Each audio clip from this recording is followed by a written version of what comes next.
Africa Media Live TV. Kindly subscribe to our YouTube channel to get updated on the trending gist, latest news all over the world. Like our page, subscribe, and share with friends. Thank you. Right. Orúkọ mi ni Òkúnnẹ̀yẹ Adébọ́lá. Popsi mi late ní àárọ̀ yìí. Ó dẹ̀ jẹ́ nǹkan tó yẹ pé àkọ́kọ́ mo dúpẹ́ f'Ọlọ́run. Ìdí ọpẹ́ mi ni pé Ọlọ́run ò fi bàbá tó bí wa kò fi dà wá láàmú. Because as at this morning around that kind ọ̀la ní birthday mọ̀mísí mi. As at this morning wọ́n kúrò ní yàrá àtọ̀dọ̀ tiwọn. Wọ́n lọ sí yàrá mọ̀mísí mi. Wọ́n lọ ṣàdúrà fún mọ̀mísí mi. Wọ́n ṣe tán ṣàdúrà tán.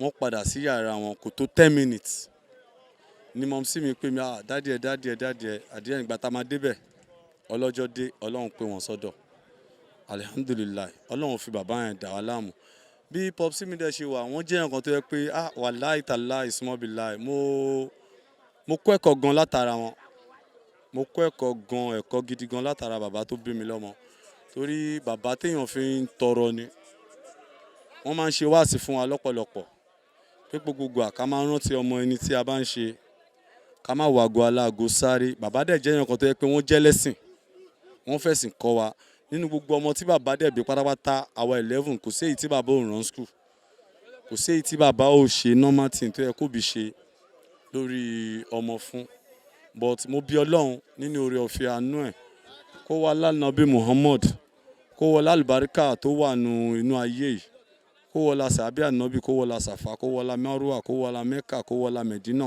kó wọlá ìbẹ̀rẹ̀ alukuriani kó wọlá àárín alukuriani kó wọlá bí alukuriani parí sí kó wọlá àlùbáríkà tó ń bẹ lára suratul fatiha torí pé èèyàn kan ò ní ké suratul fatiha èèyàn kan ò ní fẹ́ kírun kó má ké suratul fatiha kọ́lọ́n wọlá àlùbáríkà tó wà ń bẹ ìyanu sáré kọ́lọ́n má fi jẹ bàbá mi kó bá mi tẹ́ wọn sáré fẹ́ rere gbogbo àṣìṣe wọn kọ́lọ́n bá mi bá wọn parẹ́ bàbá tó dáa ni o in fact àwọn èèyàn turn up gan-an wọ́n turn up látẹ̀kọ̀ nínú àdúgbò even níbi iṣẹ́ mi ọ̀pọ̀lọpọ̀ èèyàn ló àwọn tí mo expect pé wọ́n lè pè mí wọ́n pè alihamdulilayi kọ́lọ́n bá mi tẹ́ àbá mi sáfẹ́ rẹ̀ bàbá tó dáa ni wọ́n á bí Ọlọ́run nínú àánú ẹ̀ Ọlọ́run kádàrá pé kí n rí ẹ̀yìn bàbá mi kọ́lọ́run jẹ́ kémi àwọn ọmọ mi náà kán rẹ́yìn mi kí n má fojú sunkún ọmọ gbogbo bọ́lọ́run ṣe fìlẹ̀ ayé tó fi rọ bàbá lọ́rùn kọ́lọ́run fi rò èmi náà lọ́rùn wọ́n á bí Ọlọ́run nínú àánú ẹ̀ náà ìyá mi náà tó kú kọ́lọ́run má kọjú pa wọ́n kọ́lọ́hún má kọjú pa wọn kó má kọjú pa wọn lágbára la hawla wala quwwata illa billahi azim.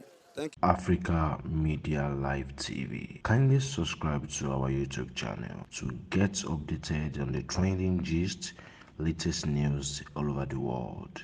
Like our page, subscribe, and share with friends. Thank you.